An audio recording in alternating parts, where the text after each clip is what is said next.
Hello, good afternoon, Terry. I'm Edvinas, one of programmers at Black Nights Film Festival, and we are starting with to meet our guests. And today I have Vaiva Martisauskaite, a Lithuanian producer of documentary BIX Almost like Nirvana. This film directed by Emilis Vėlyvis, probably many of PÖFF audience remembers him from Generation of Evil, which was selected for Baltic film competition, and previously his film Redirected was even released commercially in Estonian cinemas, and it was huge hit in all Baltic countries.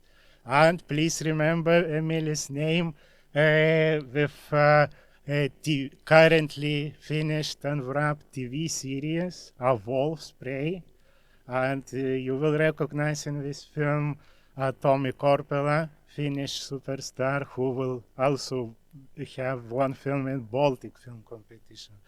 Yeah, but Vaiva, firstly, tell me and us who was initiator of this idea to make a film about legendary band BIX? Well, the short answer would be that Emilis was the initiator. They knew each other, Emilis and Samas, a long time ago. And Samas had an idea to make a music video. And Emilis said, why shouldn't be a film? They had a lot of archive material, so it seemed feasible to do like an archival documentary. But then, Emilis put his vision in reality, and he made this documentary is very, very narrow, to say at least. Like it's a mix of documentary, mockumentary. It's a musical film at first. So yes, it was quite an experiment that Emilis wanted to take, and it's his debut film. So we are really proud of that. Yeah, this is very important to say. I named many titles, but everything is fiction. And this is at least his first attempt to do a documentary. Yeah. Do you remember Emilis' feelings, how he approached the documentary, how he feels on a set when he is directing scripted fiction, and how different it was for him with documentary? I would say the first shooting days were a total frustration for him, because he is a fiction director, and he likes the environment to be very controlled. And here you have a documentary environment where you have to be the observer. You cannot really navigate things the way you want it to be. So the first days were tough. Then I would say he got used to it, and he started rewriting the script, making changes, how the story could go with what we have, and how he could be the observer, but still get his directorial vision made. And a lot of experiment, a lot of explorations were made during the editing stage. We had this material that was half controlled, directed, half observed, and then the archival materials, and we just kind of made the decision, like, how could it work in a story? As you already mentioned, but this is creative documentary, kind of hybrid film. Yeah.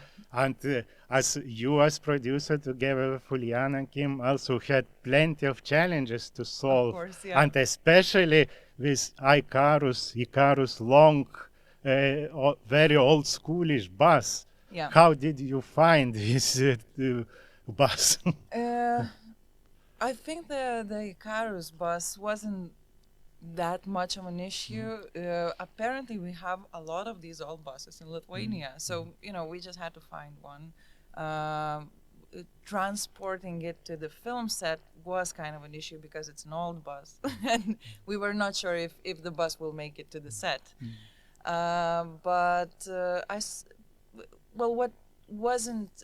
What didn't get into the film and was quite a challenge for us and is quite a disappointment for us, is that we really wanted to make the interview with one of the Nirvana members, the still living Nirvana members. So we spent like a year and a half just kind of searching, trying to get in touch with this still living Nirvana member, and it really seemed that all the people we kind of who could get us connected with him, they kind of disappeared. So this person really didn't want to be contacted. So I think that was the biggest frustration for us. So this means anybody from Nirvana, probably they don't know about the existence of this film? They do know about it. Yeah, let's put it like that. They do know about it. Are they in favor of that? We're not so sure. But did you have to gain their permission to use any footage or sounds? Yeah, we did have to use we did get the permissions from them, though they were not that keen of the title of the film, because well, the film title is inspired by this old rumor that in one concert in Germany, it wasn't in Berlin, but it was on the same tour they were touring. The BIX were touring in Germany. Nirvana, when they were like still unknown band, they were touring with their debut album. They met Nirvana and BIX in one concert, and the rumor has it Nirvana put the opening act for BIX. And you know, for us Lithuanians, like this small country and this old punk band BIX, it seems well surreal that this sort of a fact could have happened. Nirvana, they Nirvana management, they are not that keen. We are pushing this rumor further. Yeah. They don't want to be less famous than BIX. Yeah. And in a film, we also see that inside of a bus, you installed all instruments, and the band actually played on a riding bus. Yes. We like the whole day the bus was riding with the instruments inside and with the musicians inside. And well, truth to be told, I wasn't a fan of BIX band. It's not my generation, and I knew the band. I didn't really listen to the music, and I think it was all year already past that we've been filming, like hopping on and off with the filming, doing some breaks, and then year after we did this shooting in the bus with all of the band and with all of the instruments, and that's when I first heard them. And I instantly fell in love with them. Like I started listening all of their albums, like all the discography of them. But well, this particular shooting day, them in the bus with this insane energy, like just bought me like instantly. Yeah, I think I was a fan. They were never my favorite band, like Andrius Mamontovas or other bands.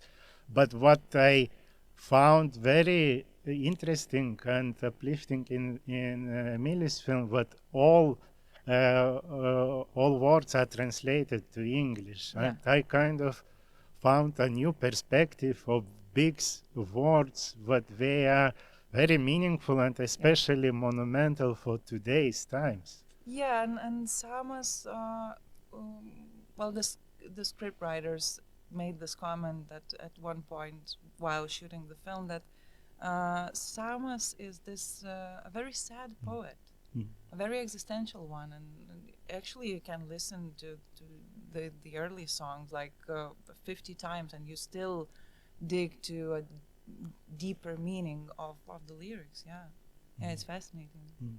And was it difficult to convince other living members of BIX to attend? No, they were like they really wanted to do the movie. Yeah. You know, it's a legend. Like it was the 90s, and they did these big tours in France, in Holland, in the US. So like keeping this moment alive and like reliving it once again, like it was exciting for them. Yeah.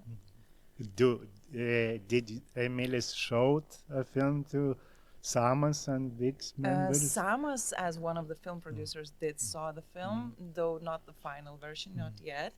And the rest of the band members will see it on Tuesday, as we have the national premiere on Tuesday. Yeah, so it will be a surprise for them. Yeah, I'm very curious how BIX members will Indeed. react, and this is this is a world premiere in Tallinn.